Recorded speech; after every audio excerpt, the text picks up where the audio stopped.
Item 4 on the order paper. Motion for adoption of the report of the Committee on Government Assurances and Implementation on the status of the assurance to fully operationalize newly created cities.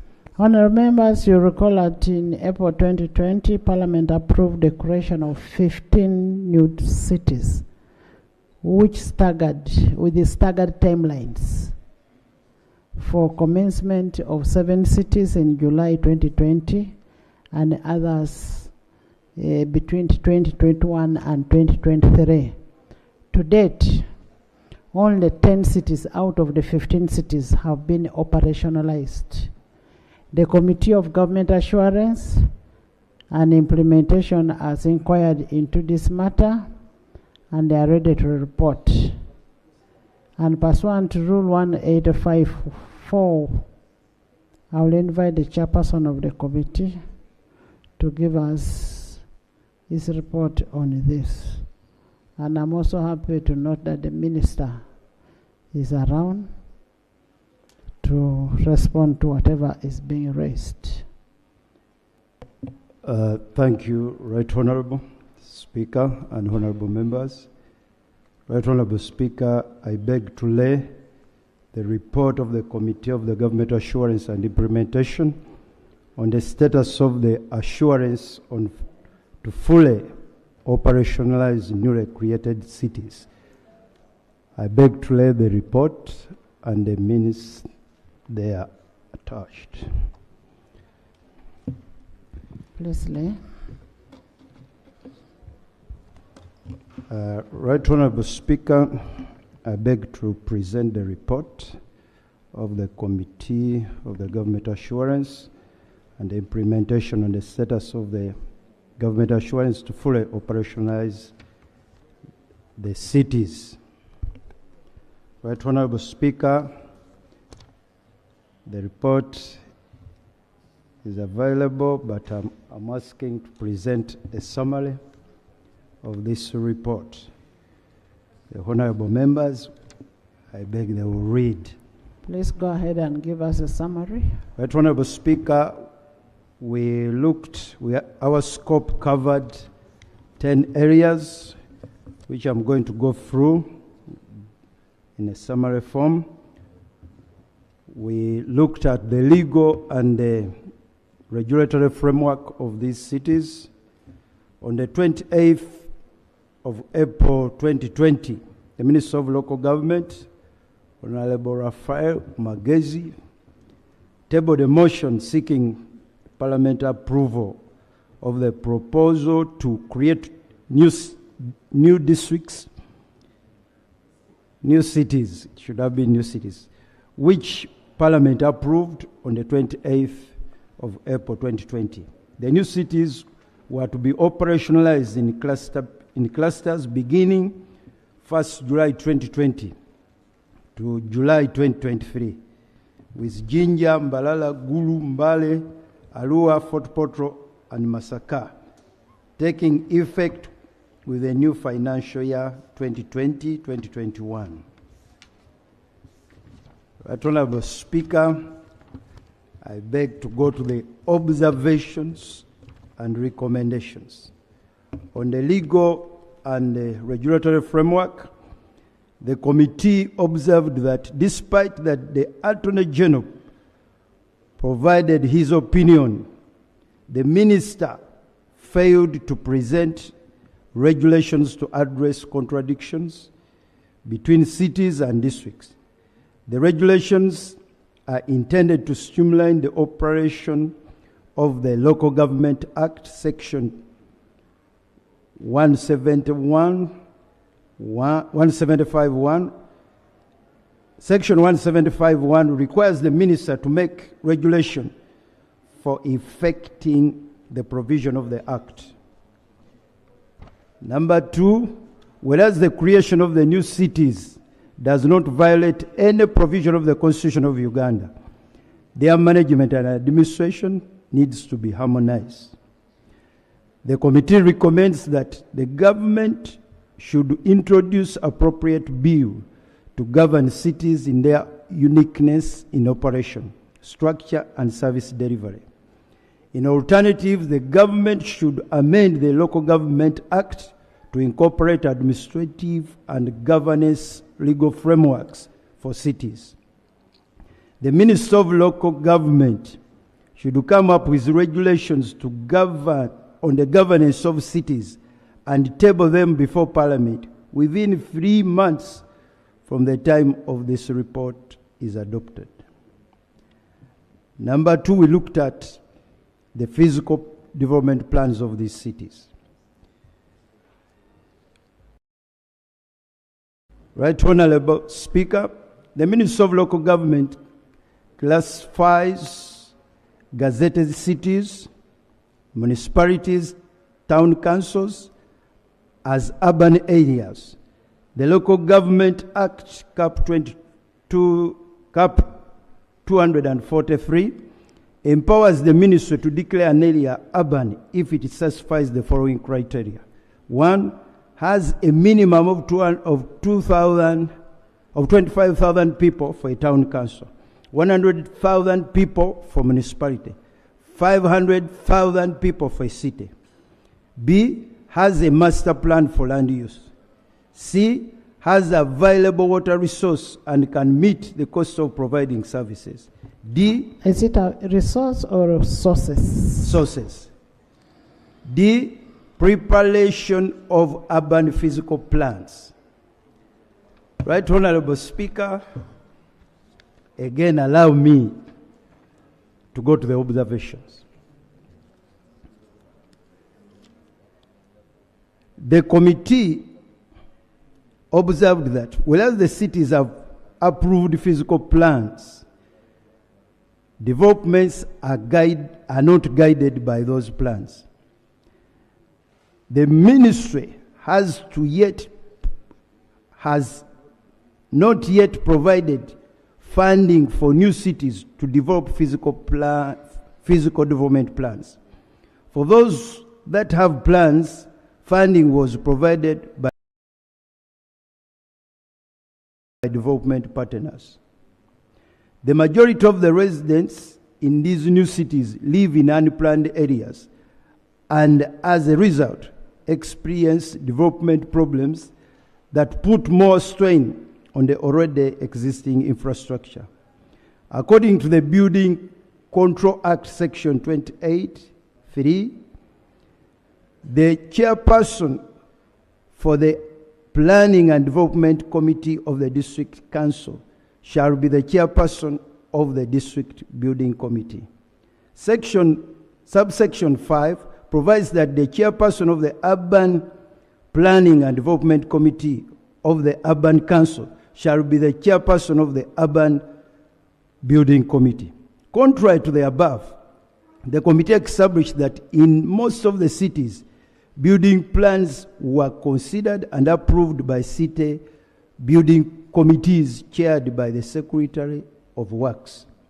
The committee was informed that the above irregularity was as a result of fraud and corruption. The committee recommends that the Minister of Lands, Housing and Urban Development should ensure that all cities are facilitated to develop their respective physical development plans within the next 2 financial years. The Minister of Lands, Housing and Urban Development and the Minister of Local Government should ensure that all city developments adhere to the approved physical plans. The minister should play its oversight role to ensure that the building control committees in all cities comply with the provisions of the Act. Cities that have not gazetted their intended development plans should do so and consider people's concern or opinions over the same. The chairperson of the Urban Planning Committee should be the officer to chair the city building control committees instead of secretaries of works as provided by the Building Control Act. Right Honorable Speaker, the committee considered the staffing and recruitments of these cities. Again, I want to go straight to the observations. The committee observed that the staff structure of cities, which was approved by Cabinet in January 2022 and adopted by the respective city councils, has never been filled, which means cities are operating with less than half of the required staff. I beg the members to refer to Table 1 and see the recruitment levels of each city. Number 2, all affected cities suffered from a shortage of staff due to the ban on recruitment by public service, despite the variability of the wage. The current position by the Ministry of Public Service is that the ban applies only to the recruitment on replacement, a situation that has greatly affected staffing levels in all cities and mother districts. The committee recommends that the government should ensure the implementation of the approved human resource structure for cities and lift the ban on recruitment. Number 2, the committee recommends that the government should provide an adequate budget for both the new cities and the parent districts to remedy the shortage of staff in the financial year 2024-2025. That was then when the committee made the report. Number 3, the committee recommends that the government should fast track the Salary Review Commission in local governments. Right Honorable Speaker, the committee considered asset sharing between the cities and the mother districts. And the committee observed that the Ministry of Local Government has never issued any guidelines to facilitate the smooth operationalization of the new cities in question, including asset sharing. Number 2, the committee observed that the absence of guidelines has led to hostilities between the new cities and the parent districts. In some instances, local officials in the parent districts have taken advantage of the vacuum to sell off existing public assets, especially land. The committee recommends that the Minister of Local Government should lay before Parliament guidelines for asset sharing between the new cities and parent districts within 30 days. Number 2, the committee recommends that the Inspector General of Government, IGG, should carry out an investigation into all the alleged fraudulent transactions of assets in the newly established cities, report to Parliament within 3 months, and prosecute the culprits. The committee recommends that the sale of public assets, including land, be halted until the Minister of Local Government lays before Parliament the guidelines on asset sharing between cities and the parent districts. Right Honorable Speaker, we also considered the road equipment for these new cities. The committee observed that lack of road equipment has affected cities' efforts to maintain already dilapidated roads, mainly because they have to incur mechanical repair costs for the road construction equipment, most of which was already grounded when the cities were still under municipal status. The committee recommends that 1, the government provides funding for the procurement of durable road equipment and improves on the existing equipment for all the new cities. The equipment, among others, should empower cities to construct paved roads in the financial year 2024-2025. That's when we wrote the report. The committee recommends 2, that the Ministry of Works should adequately equip regional mechanical workshops to prevent the high cost of transport and delayed maintenance works. Right, Honorable Speaker and honorable members, the committee also looked at the statutory bodies. And the committee observed that although the Minister of Local Government enabled cities to establish required statutory bodies, these were not well facilitated to enable them to effectively execute their mandate. The committee recommends that the government should provide adequate funding to enable statutory bodies in the cities to execute their mandate. Right, Honorable Speaker, the committee also looked at the relocation of new district headquarters. And the committee observed that the government had neither supported the district local governments to relocate to new headquarters, nor facilitated cities to set up their new offices. Number two, the committee observed that there is no law that requires that a district headquarters must be constructed in a place recognized as a town. Paragraph 2 of the third schedule of the Local Government Act only requires such a declaration of town to be made after construction of the district headquarters.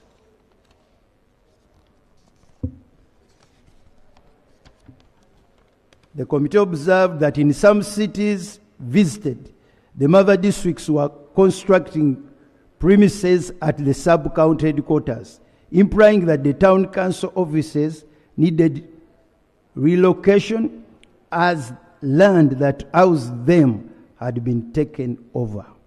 The committee recommended that the government should implement its early commitment of equal startup funding for all the mother districts. That was by then. Number two, the committee recommends that the Minister of Local Government should gazette the new town council locations that already house the new district headquarters within 45 days from the date of the adoption of this report by Parliament. I know that this recommendation may have been overtaken. Right, Honorable, the committee recommends that the government should allocate funds to enable both the new cities and the mother districts to establish new infrastructure. Right, Honorable Speaker, the committee also looked at office space and accommodation for these new cities. And the committee observed that the majority of staff for the new cities still occupy and use the office space for the old municipalities, which is not sufficient for their smooth operation. The committee recommends that the government should provide adequate funding to mother districts to construct and furnish new district headquarters as a priority in 2024-2025. The government should introduce a legal framework to streamline and guide both mother districts and the new cities in asset sharing and relocation and infrastructure. Right, Honorable Speaker, the committee also looked at remuneration of political leaders in the new cities. And the committee observed that Regulation 4 of the first schedule of the Local Government Act, cities with high local revenue will have more funds to spend on emoluments of their officials as compared to those with less revenue, which not only creates discrepancies in payments to the public servants, but also creates room for abuse of funds in a disguise of emoluments. The committee observed that discrepancies in emoluments and allowances cause a decline in morale and create unnecessary competition for jobs within high revenue generating local governments and low level generating local governments, thus attracting an environment of corruption. The committee recommends that the government should introduce a bill that will govern the operation of cities. The committee recommends that the government should amend the Local Government Act and any other relevant laws that govern a city or urban area to harmonize the salary and emoluments of staff and political leaders, regardless of revenues generated. Right Honorable Speaker, the committee looked at the funding of the cities. And the committee observed that the process of creating cities was done without due consideration of the criteria laid out in the Local Government Act, Cap 243. The committee observed that in the process of creating these cities, some rural sub-counties were annexed to the existing municipalities without putting into consideration several critical issues about the future growth and development of the cities. The committee observed that the government has failed to fund cities as per the status. The committee recommends that the government should ensure adequate and sustainable funding to the newly created cities in the subsequent financial years before the remaining 5 cities take effect, that is Entebbe, Moroto, Nakasongola, Kabale, and Wakiso, to enable them to meet the demands and expectations of a city status. The committee recommends that the government should be transparent with Parliament and the public, stating whether it can fully implement this commitment. General observation. The Committee on the Government Assurance and Implementation did its assessment and found gaps in the operationalization of the 10 cities created by government and approved by Parliament. The gaps were largely attributed to lack of an enabling regulatory and legal framework, office space and accommodation, appropriate physical development plans, inadequate staffing, and inadequate funding. Conclusion. The committee concludes that to a large extent, the government has not implemented this assurance to fully operationalize the new cities. I therefore pray that the report of this Committee on Government Assurance and Implementation on the status of implementation of the government assurance to fully operationalize the newly created cities be considered by this House and the recommendations therein adopted. Right Honorable Speaker and Honorable colleagues, I beg to report. Thank you. Thank you, Honorable Chairman of Government Assurance, for that good report. I want to thank you for the report. Honorable Minister, on the issue of asset sharing, you talked about having the guidelines, but mine, I picked an interest on fraudulent sale of assets for the public. I want you to respond to that in line with Section 32(6) of the Public Finance Management Act. Yes, Honorable Seungu, Christine, Alan. Yeah, thank you, Madam Speaker. Madam Speaker, I want to thank the chair of the committee who came in after when I was vice, and I also had the room to visit these cities when I was still vice chair, carrying out the same job. But your report is stronger than mine. So thank you very much, Honorable Abed. Madam Speaker, the issue of land in the new cities, Honorable Minister, through the Speaker, must be given a lot of attention. In the Fort Portal, the old district was in control of land against the new city, and they were fighting against themselves. So who takes control of land? What is the succession and the process of taking assets from the city, from the old district to the new city? Properties in Imbarara, they were complaining, Madam Speaker. The old district was in control of the offices within the city, and the new city or the administrators were not having where to sit. Could those assets be taken by the new city because they are within their jurisdiction now? And what happens to the new district? Honorable Minister, Woodsmith, you are making very good roads in these new cities. Even in Masaka we have them. But what kind of contract did you sign with Woodsmith? Because after creation of making of these roads, there must remain equipments that will carry on routine maintenance of these new roads. But as we talk now, Madam Speaker, National Water breaks some areas. After breaking those new roads, nobody repairs them. And there is no equipment in place that will work on those roads after they are handed over by government. Places taken from different areas annexed. In Kalungu, where I come from, Masaka was a battle, taking some parishes from Kalungu district, Chibisi and the Kasanji. But the resemblance from the time they were taken to the city and where they came from has not changed. There is still dust. You have put there some lights, night lights, but they are all filled with dust. People need to see that. But on what is happening is that you are putting strict laws on these new areas, stopping people from building their type of houses they are used to construct before they came into the cities. So could we see that change take place, Honourable Minister?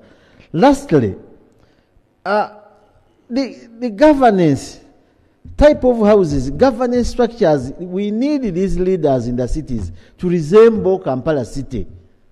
When you talk about the Lord Mayor of Kampala, he has a vehicle with the name Lord Mayor. Then in Masaka, in Mbale, in the other areas, the chairman, the mayor is still a KLC5 chairman of where he came from, with an old double cabin. My interest as I enter Masaka city, as I enter Mbale city, any other city, I want to feel that pinch, interest, love, beauty of Kampala. And my mayor should also be in that kind of status. Of the Madam capital Speaker, city, the capital city with the Masaka city. No, I am just looking at the difference between Masaka and then Kampala capital city. Capital. Just put the word capital. Capital. Okay, city. But at least when you go to Arusha, you go to Dodoma, you go to Dar es Salaam, you see that kind of happiness in their areas. That's what I'm trying to bring. But I want to thank the committee. Thank you, Honourable Minister. Thank you.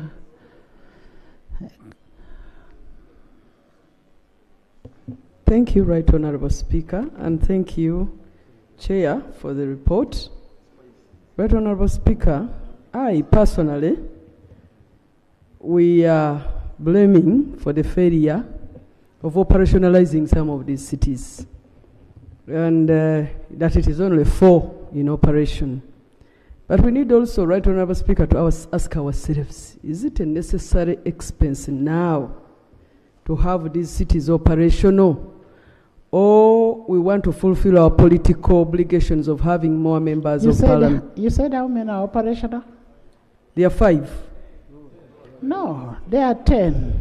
You have Arua, you have Gulu, Soroti, Mbale, Jinja, Masaka, Mbarara, Fort Portal, and Hoima.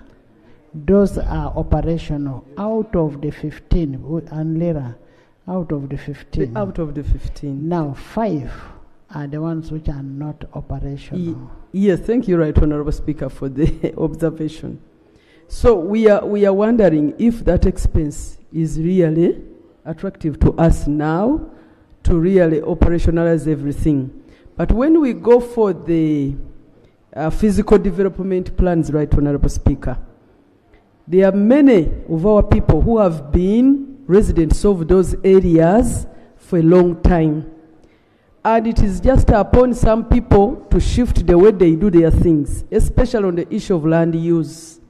Right Honourable Speaker, our residents keep telling us, this is not only to the cities, but also the town councils and municipalities, that we do not take them through what they need to do, how they need to change their lifestyles. They have been here with graves, with their grandfathers years and years back, but the way they should behave in cities is really a challenge. And that other part of, orienting the population to fit in the city, it needs some special department in this process.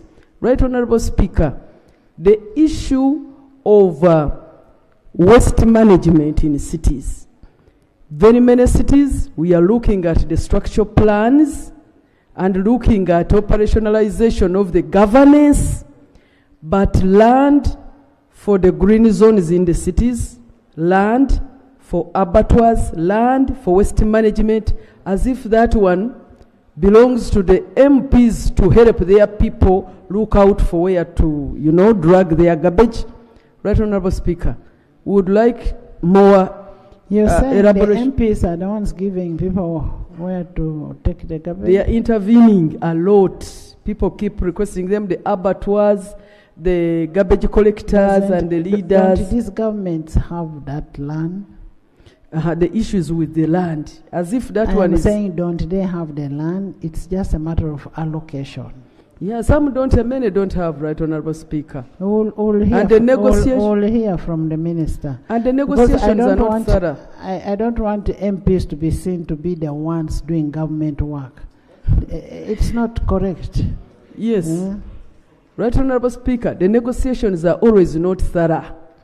The land owners keep on complaining as if the compensations are mean, and then land By the titles... way, for compensations to be done, the government valuer does the valuation. Yes. The compensation is not just done after seeing that this is your land, I think I should give you 5 shillings. No, there should be a valuation from a government valuer. Yeah. Right, Honorable Speaker, thank you so much, and we thank the committee for the report. Thank you. Those are some of the Alan. observations. Alan, Tony, Thank you, Madam Speaker. Edakas. I thank the committee for that elaborative report about our cities. Madam Speaker, I think going forward, we should think about making a law separately to govern and oversee the operationalization. Which law is that? Of Tell this me the city. law. Like it is with the Kampala Capital City Authority. Because as a former councillor at KCCA, this helped us so much and is still helping others there to manage the city better. Because the Ministry of Local Government seems to be overwhelmed by the too much work in supervising all the local governments in this country. Because these are cities, we need to see a change. We need to see something looking better, like how Honorable Wung said, that when we go to other cities in other countries, not necessarily the capital cities, but when you go to Cape Town, when you go to Mombasa, you see at least some change in management, rather than when you go to Masaka, it still looks as if it was like LOC as a district. So What is the LOC? Local council or local government in Masaka. Why are you trying to demean Masaka like it is a... Masaka is a city. In the name. No. MP of Masaka. And he's Yes, the one who made the report. Let me first have Honorable Right, Honorable Speaker, for the record and others who are going to read these proceedings after us, when this matter of the cities came, it was unanimous. This parliament was unanimous, and Honorable Sewanyana was there. in the 10th parliament. I can forgive the MP from Chivoga, because she was not there yet, but I cannot give Honorable Sewungu and Honorable Sewanyana.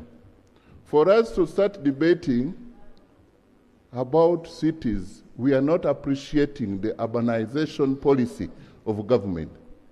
And now, for you to say every city must be like Kampala or Mombasa, you are not recognizing the growth trend for any urban center. Kampala in 1923 was not the Kampala you see now. Are you in order, Sewungu? Madam Speaker, I was still driving my point home. Honorable members, I like when we ask question that is this really necessary? Is it necessary to have these cities?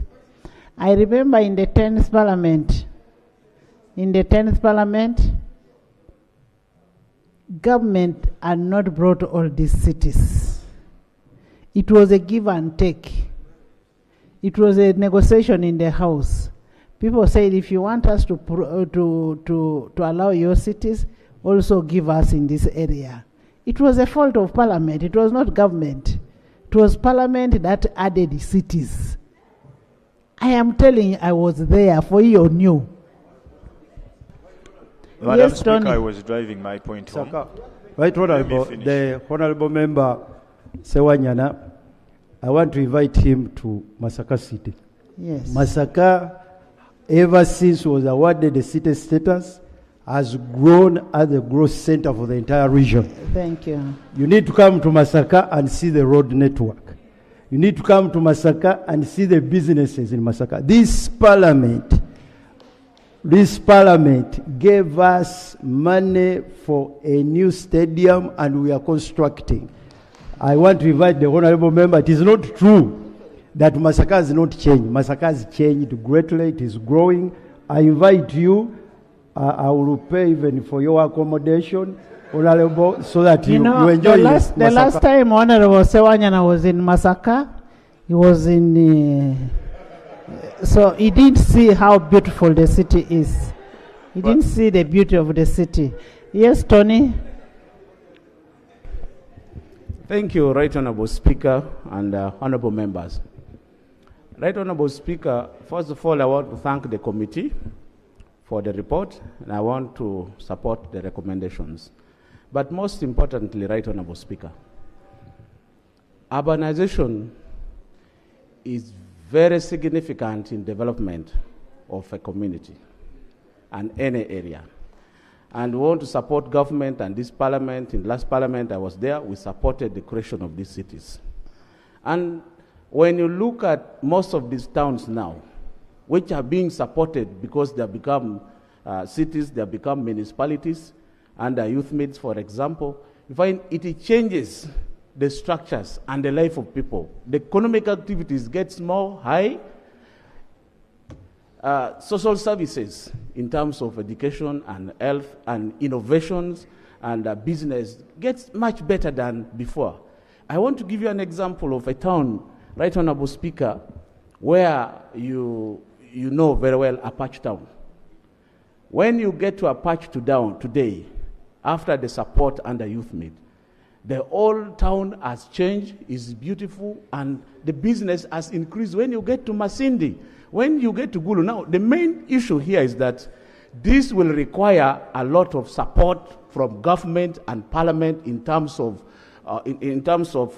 guidelines, in terms of resources and budget, so that where there are gaps and challenges in urbanization, we are able to put in resources and support it to grow. So I think the general principle here that we should support the urbanization process that government has taken, parliament has supported. Now resources are needed, and that should be the center of our discussion. How do we prioritize supporting as per the report of the chairperson and the committee? And we see that we push these centers, these cities, these municipalities, and even the rural growth centers, Right Honorable Speaker. The employment has increased as a result of having these cities, and which parliament must support. So I want to thank the committee and think we concentrate on what we need to do going forward because we know the challenges are there. I thank you, Right Honorable Speaker. Thank you, Adakas. Thank you, Right Honorable Speaker. Thank you for the opportunity. Let me also add my voice to thank the chairman for the report, and maybe just a comment on two, three things. One is really the issue of access to water. I think the cities, there are new cities that were approved, but with difficulties. If I use the example of Soroti City, we still have the same access point of water from Aoja, supplying the city and supplying Kalaki District, Kabremaido District, and a fleet of all those. I think it would be good for the ministry to now plan a source of water for only Soroti City, and also plan other sources for the other town councils, a fleet of town councils in all those districts. In Kabremaido Town Council, we face water challenges, and it's because we are dependent on Soroti City to extend the water to Kabremaido. I think it would be important for the ministry to pay attention to that. The other is really the emoluments of local councils, which I would tell you, it's the same issue probably in the cities as it is in the rural areas. Most of the LC ones, their work has increased beyond what it used to be because of the growth in our economy. Today in the city, most LC1s would get paid percentile out of sales of land and things like that. They continue to look for ways to be rewarded. I think the chairman and the committee were right to point out that local councils, whether they are councillors or chairpersons LC1s, they need better, government needs to plan better for them as their level of involvement has increased. And finally, generally the role of what we call a parish or a ward has also increased. Ever since the coming of PDM, we now see large populations around wards and around parishes. And those numbers of population require better planning. As I speak, whereas our policy seems to say healthcare goes to the sub-county in terms of health center 3. There's a lot that is happening in the parish actually, and the removal of the health center 2, taking it to health center 3 is leaving a gap that is not being filled by policy. And I think that kind of policy needs to be rethought. Even in the rural areas, some parishes are too large even to just provide for the resources. I thank you. Ross. Thank you so much, Right Honorable Speaker. Right Honorable Speaker, I want to salute the committee for work well done. I am from Terego, but occasionally I come to Arua City, which is one of the new cities. And the areas he alluded to, especially the garbage collection, is so crucial for the new cities. It will be very, very imperative upon the nation to specifically allocate money for the new cities for their operationalization, because the influx of the population is really at a very high rate. We used to run up to Kampala. Now you can imagine the number of buses that truck to Kampala every other day has reduced, because we have a city called Arua, and we share Arua with Congo and Sudan. They are lucky to have a city made out of Uganda and in Arua. And also the issue of water challenge. I think whatever National Water had planned is so small now for the cities. I think there is need to plan for water, especially water and sewage corporation. Thank you so much, Right Honorable Speaker. Minister, you need to take note of the issue for the garbage. It's a very serious matter, and that's why you find somebody had brought a motion one time on retention of NTR, retention of the NTR. Gabriel, then youth. Thank you very much, Right Honorable Speaker. I would like to thank the chair of the committee for a very elaborate report. For me, since the window for operationalization of cities has come in, I would like to bring in the aspect of our town councils. In Zombo, we have 2 town councils which were created, but they have not been operationalized. But they are town council and Ward town council. The services, the money they used to get through the sub-counties, actually, the way they are being, the support they used to get from government, actually, because of the creation 5 years ago, they don't have the resources to run the town councils. Secondly, I would like also to ask the Minister of Local Government, since he has come, the policy of urbanization is good. In Zombo, we have Paida Town Council. Since 15 years ago, it has been requesting and it has been qualifying to be elevated to a municipality. To date, 15 years ago, if you see the reports chronologically, they have been qualifying, but up to now. Honorable Kumo, let's first operationalize what was created before we create others. Because Honorable both is going to stand up, Honorable Angura will stand up on Tororo, but let's first operationalize what was created, and then now we now create others. Once we have the money. Yes, youth. Right Honorable Speaker, I want to extend gratitude to the committee for a comprehensive report. Right Honorable Speaker, when the chairman was reading the report, I noted one thing that really made me think twice. He noted that some cities have development plans and others don't adhere to those development plans. Honorable Speaker, as planning professionals, we are often reminded that failing to plan, we plan to fail. Second, Honorable Speaker, these cities that we shape in the beginning, in the end, shape our lives. For example, if you build a city and provide more spacious streets, you invite more cars. If you build a city and create more walking space, you're providing comfortable space for pedestrians. If you build a city and create more space for cyclists, you're encouraging cyclists. Honorable Speaker, even our forefathers here, by 1945, found it very important to invite a German architect to come here and plan Kampala.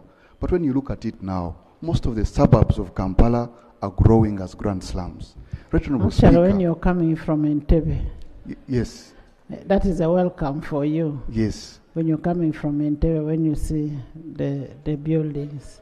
So, Right Honorable Speaker, I need to emphasize, it is imperative that we emphasize the aspect of development planning. Right Honorable Speaker, I believe strongly that these cities were created to alleviate pressure from Kampala City. Now, if we make the mistake of not planning for them properly, and if we make the mistake of not emphasizing strict adherence to development plans, we are planning to fail as a country. It will be absurd for the young people that come after us in 40 years to come to be raised in Uganda, which is one grand slum. It would be unfortunate. So I want to urge this House to emphasize strict adherence to physical development planning for this country's development. Thank you very much. Eddie. Right Honorable Speaker, thank you very much. I want to thank the committee for a good report. Honorable members, here we have a Ministry of Local Government, but is not in charge of the urban policy. The urban policy is housed in the Ministry of Lands. So it means that there is a constitutional conflict, which the government needs to take into consideration and say that if we are developing Uganda, the purpose of having cities and the other urban areas is to have a well-planned country, meaning that there should be coordination and good relationship between the ministry responsible for urban policy and the one implementing or urbanizing the country. That's very important, Right Honorable Speaker. Another issue that is very important is that when the Minister of Local Government was creating the cities and the urban centers, like municipalities and town councils, the Minister of Finance issued a certificate of financial implications, meaning that what was presented by the Minister of Government and the government had a corresponding financial implication. So what happened when you came to Parliament and said that you had money to operationalize town councils, cities, and other urban centers? So is it that those financial certificates for financial implications, if they are audited, were they false or they were correct? Secondly, we are talking about resources allocations for implementing and operationalization of the cities. Honorable, both. I want you to take note of what is raising. So, both is that when they brought a certificate of financial implications, yes, that was meant to create. And the honorable members and Right Honorable Speaker, Oboso as the senior minister should be sitting here, because we don't see the Minister of Finance, we don't see the Minister of, we don't see even the Prime Minister. The Attorney General is also sitting. So, I would think that at least the other day, the minister in charge of works was actually lamenting. Right Honorable Speaker, you remember how the General Katumba Wamaza was lamenting and suspending. I thought you were in defense. Honorable Katumba Wamala, the Minister of Works, you speak about your did issue. come here Don't talk about and suspended national roads because of finance. Now we are talking about operationalization of cities. That's money. We don't see the Minister of Finance. So, Honorable Magezi himself How is do going we to know amend. that it is money? Let's first, you Operationalization, bring your issue. As I Bring your conclude, issue. we talk about resources, we talk about harmonization of who manages the policy, and actually to make sure that this parliament does not create other urban centers without proving that there are sufficient resources to operationalize those centers. I thank you. Thank you, Dr. Ayume.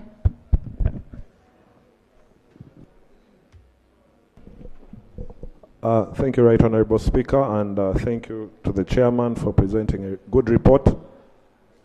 Right Honorable Speaker, I would like to draw your attention to the issue of the regional maintenance workshop for road equipment. In West Nile, like the Chairman had alluded to on the issue of equipment maintenance, our regional equipment workshop is 300 kilometers away. That is in Gulu. So the turnaround time of the caterpillars, the bulldozers, the tractors is long as 6 months. So we have to wait for up to 6 months for the technical team to come all the way from Gulu to repair our equipment. Finally, Right Honorable Speaker, I didn't hear the issue of sewage. Most cities have now resorted to septic tanks and soak pits. But I think the colonial government, what they left here in terms of the grid, the sewage grid has not been improved over the last 5 years, over the last 50 years. If you look at what they left in Kololo, Naguru, Bugolobi, and Nakasero is still the same sewage grid. True. I hope that in the new cities, National Water can also improve the sewage network as opposed to septic tanks and soak pits. Thank you. Thank you, Akik. Then Angura. Thanks so much, Right Honorable Speaker. And I thank the committee for the good report. For your information, I also studied urban planning. So whatever has been said here is also important and dear to me. My question is, what is the relationship between the mayors, the town clerks, and the MPs in charge of these municipalities and cities? Technical people and politicians, there's always a disjointed effort. And I don't know how many MPs who are here, who are coming from the municipalities and the cities, are listening to all this, and how many times they go and meet in the councils and find out what is happening in their cities. Colleagues, there is also a Honorable Florence, it is not only in cities or municipalities. All members of parliament are ex-officials of but for this case, we have MPs, specifically for municipalities and cities.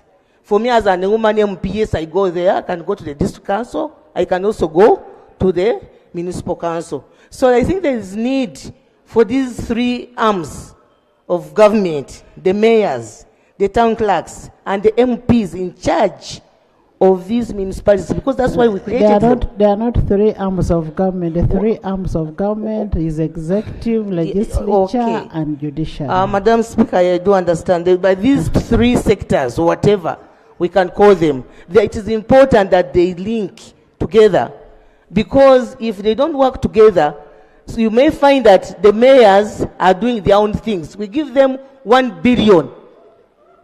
We give the municipality 1 billion.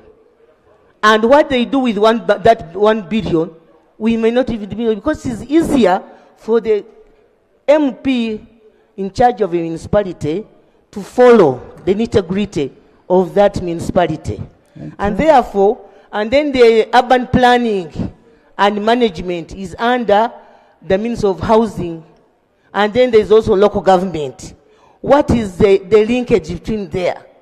So we need to have some sort of multi-ministerial planning together to to come up with a way of fiscal planning. I don't know how the Minister of Local Government and the Minister of Housing and Urban Development work together, because we used to have, when I was an urban officer, because I was a district urban officer in Luweero, we used to have master plans for all these urban centers. And I don't know whether we still have those urban centers. They have even, because planning takes place after the development. And that's why we have slums. We don't plan earlier. So by the time you go to plan, they are already slums. And breaking some of these structures becomes difficult. You may have to compensate them. So if we are shifting, we are having peri-urban areas. These peri-urban areas should be well planned than the CB. Honorable Ngora. Jessica. Thank you very much, Madam Speaker. Madam Speaker, I also want to thank the chairperson and his committee members for a good report. Madam Speaker, you will recall that the whole country was declared a planning area. It is only unfortunate that we are not following this to the dot, and it is high time we emphasized and supported planning, starting with the cities now, but also urbanization in general. The rate of urbanization growth is so high, and this will be good for us even in the near future when we get people to urban settings such that we can release the pressure of land for production, as among others. Madam Speaker, as I support the chairman and all that has been raised, yes, it is really prudent that I also re-emphasize and re-echo the statement that you said. For us as Tororo and Bukedi, we are among those who are now expecting to get a city. And this city is coming with the relief that the problems that Tororo has been having, we are now privileged that when that time comes, we shall be seeing another 2-3 districts. So how I wish we could fast track this such that we are able to see how to bring development nearer to the people by getting the city of Tororo, which will be in Tororo County, and it should now come with the proper planning, and it should come with the provisions as have been raised by the chair and the committee, such that we see that move out, and the districts to come. I thank you. As Parliament, we got a rumor. We got a rumor that Tororo is supposed to be a city. So I want to hear from the minister that how far have you gone with the issues of Tororo? Because for us as Parliament, we are ready to grant Tororo a city status. Thank you very much, Madam. Yes, Lob. Jessica, you don't come from a city. Yes, Jessica. Thank you so much, Right Honourable Speaker. I want to thank the committee for a very good report. But Right Honourable Speaker, I want to support the rest in saying that we need to ensure that all these cities are well facilitated. We committed ourselves as a house, we committed ourselves as government. Therefore, we need to ensure that all of them are operationalized. Secondly, Right Honourable Speaker, it would have been better if we had that component reflecting what we need to ensure the implementation of all what we have planned. Thank you, thank you. And when you're talking about planning, remember you are the same people who did appropriation. You'll need to check whether you did appropriate money for these remaining cities or not. Lastly, Right Honourable Speaker, I really feel that we need to put more emphasis on equipping and sustaining our regional mechanical workshops. This will provide a bridge between our districts and the ministries. For example, the one in Gulu, Right Honourable Speaker, I am in touch with the workshop, but the maintenance is so poor. I recommend that the ministry responsible for the workshop comes with a comprehensive report so that we get to know the challenges, which is always making our equipments to be down, and we see how to address them. Lastly, Right Honourable Speaker, the town councils are not operational. Thank you. Can we also have a report? I have Takle Town Council. Thank you. Thank you. Thank you very much, Right Honourable Speaker, for the opportunity. And I thank the chairman for the wonderful report. And as a member of parliament from Mbale City, most of the things, the challenges we are facing surround funds and, as the minister stated, issues concerning garbage. Right Honourable Speaker, I think we need to address it as soon as possible because, for example, we only have 2 trucks that have to ferry garbage in the entire city. And one, we've dedicated it to the central market, meaning only 1 truck has to collect garbage the entire city, which is not realistic. And when you look at the money that was being sent to Mbale municipality, it's the same money now being sent to Mbale city, yet the scope of work has significantly increased. For example, roads. You will see we were covering about 150 kilometers under the municipality. Now we have over 500 kilometers to deal with, but the money does not reciprocate the amount of work that has been increased. Then lastly, it concerns the assets that were shared. When you look at Mbale city, the district took almost all the assets, even the land in the city now. The Mbale district is owning literally everything. And we do not have any road equipment. That is why we are facing challenges. We have to go to Jinja to bring equipment, and it's very, very expensive because actually even the employees who come with the equipment from Jinja, we have to pay them per diem. You find that we are spending about 70 million shillings in a quarter to pay staff that are coming from Jinja with their equipment to help in Mbale. We look at the roller, Right Honourable. We have to depend on the bus of Bukedea because Bukedea has come in on several times to help with rollers to do most of our roads. So we are Bukedea is a very friendly district. Bukedea is yes, Right Honourable. Bukedea is a very good neighbour and district, and it has been helping us. But it is sad that as Mbale as a city, we have to look at Bukedea, which is a district, to help us with some of this. And lastly, the issue of garbage, I think, Right Honourable, we need to look at how we can relocate. But where we have equipments on a nearby district or whichever, these are all government property. We should be able to share as we plan for others. Right Honourable, the challenge of sharing is we do barter trade now. What happens is they will tell us that our equipment needs new tires, it needs new batteries, and we have to go through that cost. Recently, we had to go through the same cost.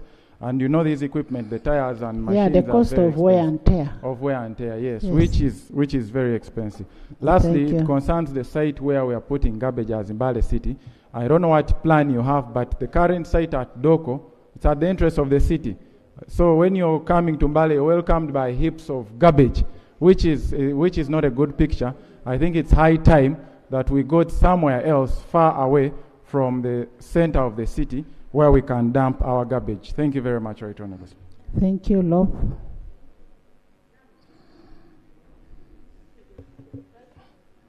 Thank you very much, Right Honourable Speaker. Let me join colleagues to appreciate the committee leadership for a very good report. I'm only dismayed by something that missed out, which is relevant and applicable to the subject matter. The audit concerns of 2023, Madam Speaker. In December 2023, the then Auditor General, Mwanga John, raised a very serious concern about operationalization of these cities. Funds to a tune of 427 plus billion were dispatched as a startup fund. But in the report, to one dismay, a whooping 41 billion was swept back to the consolidated fund. And of course, that is justification for lack of absorption capacity by those new cities, even when they were grappling with the challenge of constraints of finances. Because 3/4 of the challenges that these cities are grappling with are compounded by insufficient funding, how on earth would they fail to utilize funds that had been dispatched for operationalization of the cities? Madam Speaker, there are also issues of non-disclosure of liabilities by these cities amounting to 1.763 billion. And this, of course, has resulted from mergers, which I know the minister is aware of. I also concur with the report that experts are urging government against functionalization or operationalization or both of the other 5 cities until the 10 have taken off.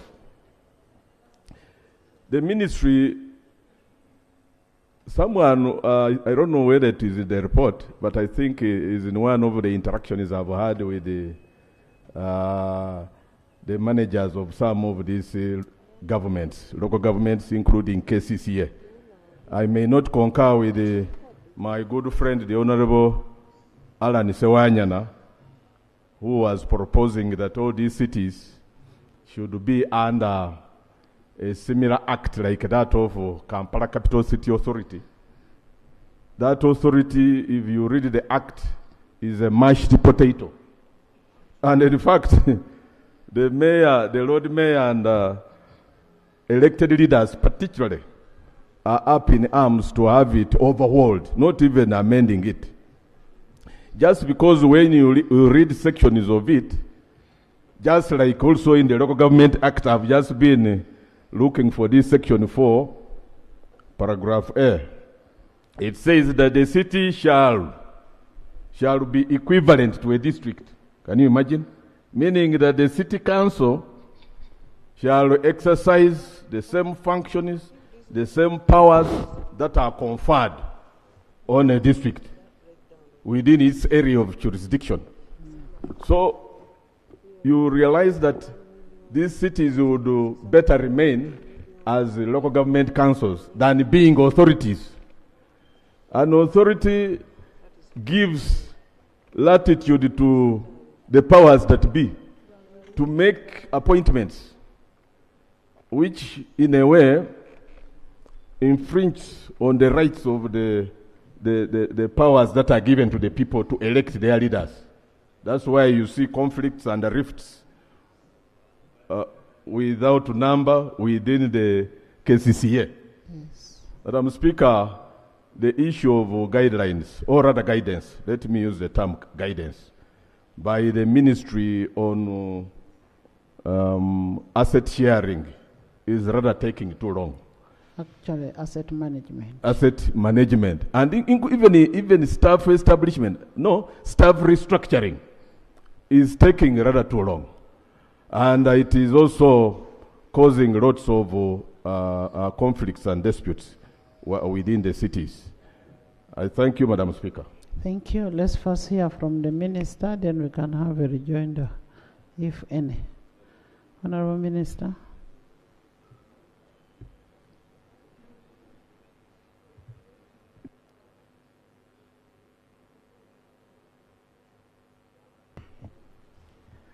Thank you very much, Right Honorable Speaker.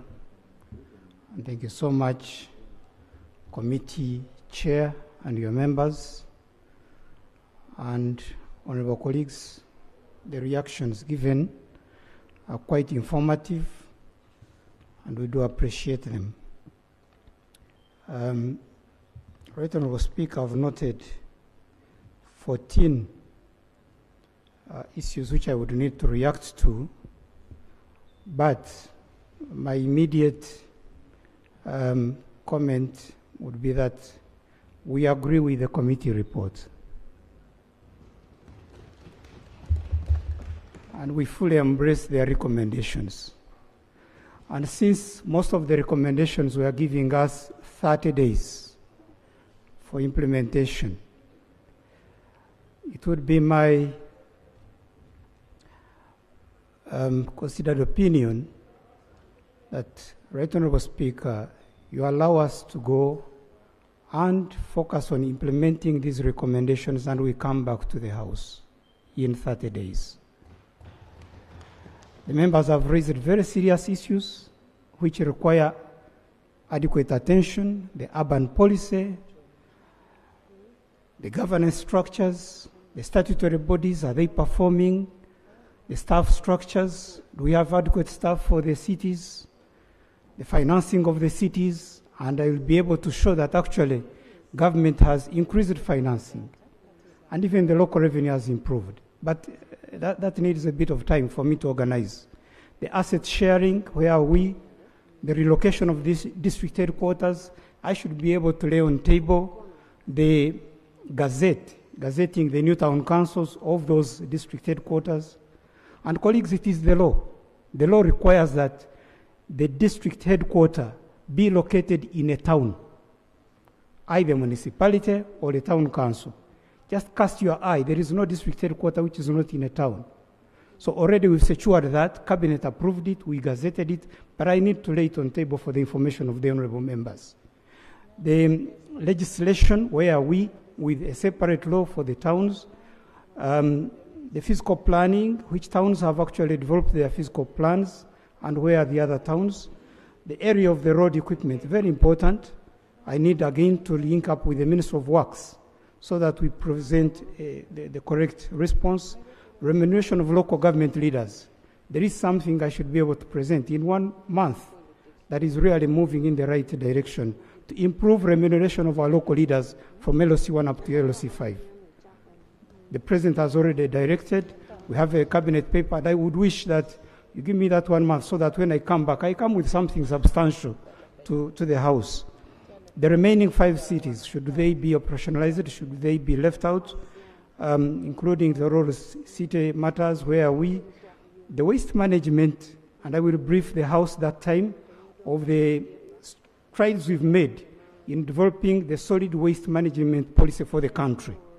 Answering the issue, are we going to keep on depositing waste in the neighboring rural areas, or are we moving towards recycling, improving, turning waste into resources? Allow me to come back to the House. The issue of the sale of public assets, and where are we when we put a ban on those sales? Where are we right now, and others? So, Right Honorable Speaker, it is my humble request that since I've bought into all the recommendations of the committee, and I've also taken note of the recommendations of the House, I beg you allow me to take that extra information so that then you give me 1 month to come back to the House. Thank you. Honorable Minister, I would also want to have an audit of all the assets that have been disposed in all the cities in accordance with the Section 32(6) of the Public Finance Management Act. I didn't hear about Honorable Angura's question. Honorable Angura asked a question. Right Honorable, the issue of Tororo City and the proposed other districts out of Tororo. Right Honorable, this matter is currently before Cabinet. We've already drafted the necessary paper for consideration, and as colleague members know, creation of a city, creation of a district is the function of Parliament. So when approved by Cabinet, I'll have to come back to Parliament for the necessary way forward. Thank you. Yes, Silas? Right Honorable Speaker, there is one thing that I thought is worth mentioning. The issue of water in the urban councils. Right Honorable Speaker, there is a policy by government that you cannot construct a borehole in a city, in a town council, in a municipality. But we are in a crisis because whereas they are saying we don't put their boreholes, the pipes for extending water in the urban centers are not there. National Water has not yet been given money to extend water in cities and municipalities. The same challenge is facing right now. Honorable Silas, you're quoting it badly. the provision is that you must seek for authorization where national water is. That is the position, not that you cannot drill a borehole. It's about seeking for authorization. Much obliged, Right Honourable Speaker, but it is a problem. And they are saying that once water is contaminated because you are using a borehole, there will be a problem. Actually, we are lucky even because the Minister for Water is here. And I chair the Watch Forum, so I speak from an uninformed point of view. There is a crisis. You need to help municipalities and cities. We need money for extending water. And WASH is suffering in these urban centers. Honorable Minister, you need to speak it all so that we know where you are coming from. Tell us, where is the water? Where is the extension? Where are the pipes? What is happening? What are you doing? What are you about to do? Thank you. I thank you. Thank you. Honorable Minister, it all comes back to what you're saying. But you've said we give you 1 month to come with the action taken report on as per Rule 229. So we need an action taken report on that.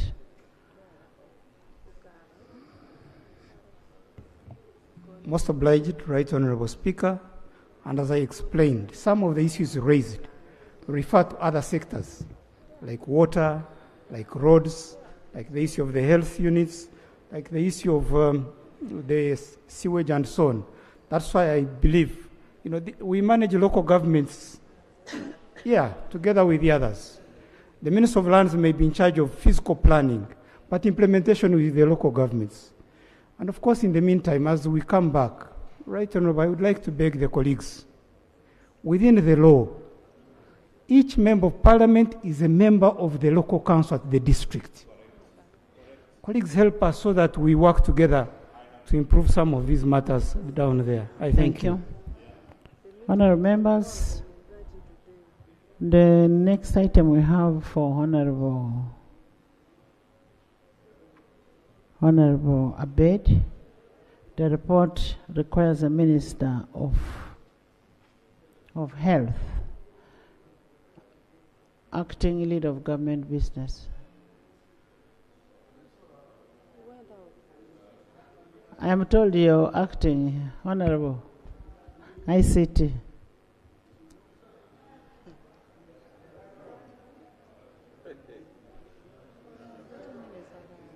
Can we have the minister inside?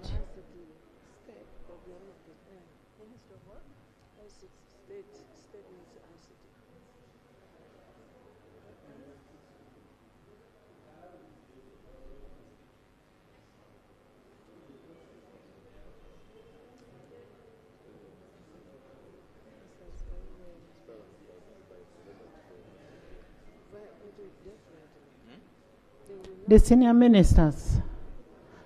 ministers, we get frustrated as a house when we come here to transact business and the ministers are not there. We have a bill on works. The Attorney General was here. We've been waiting for Attorney General, but the minister to move a motion is not here. We have this report on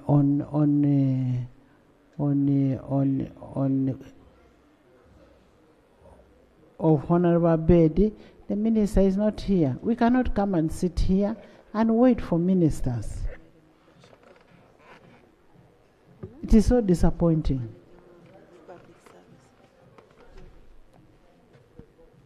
Right Honourable, I feel you and I hear you very well. The disappointment that you've demonstrated, I believe that the acting government chief whip, but as a minister on this side, we are going to mobilize ourselves and be here tomorrow as we wait for the feedback from the acting government chief whip, who could have been briefed.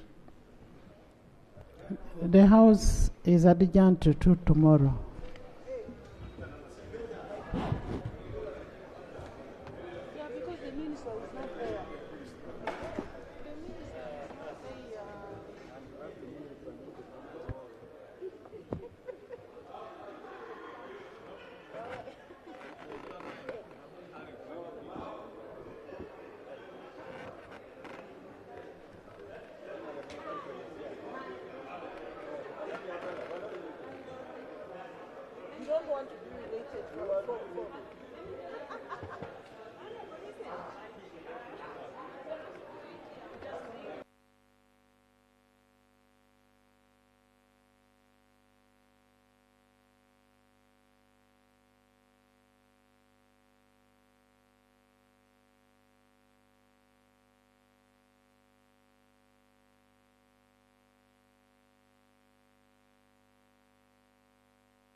Welcome to the day 3 of the June 2023 convening.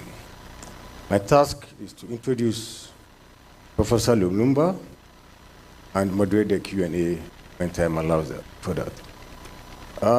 Professor Lumumba, as a true, ardent, erudite, and dynamic Pan-Africanist or Pan-Africanism ideologue, doesn't really require much introduction.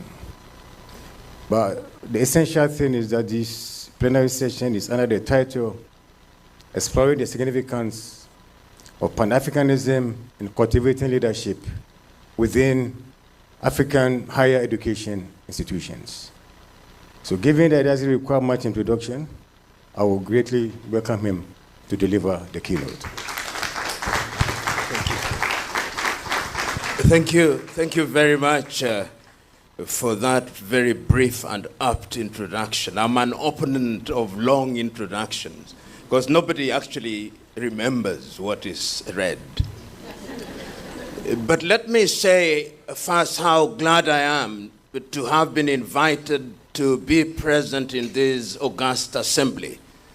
It is not lost on me that you have senior academics drawn from different institutions across the continent of Africa, quite a number of whom are known to me who are running institutions at the highest level and are senior academics.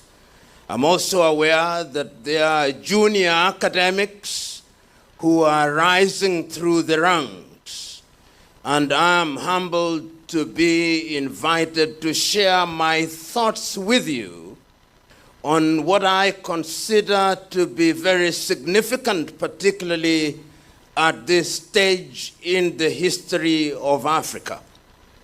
And in order to contextualize my conversation, I will deliver no lecture, because I believe that conversations are a lot more enriching, a lot more realistic, because some of the things I'll be speaking about and speaking to are things that are known to you.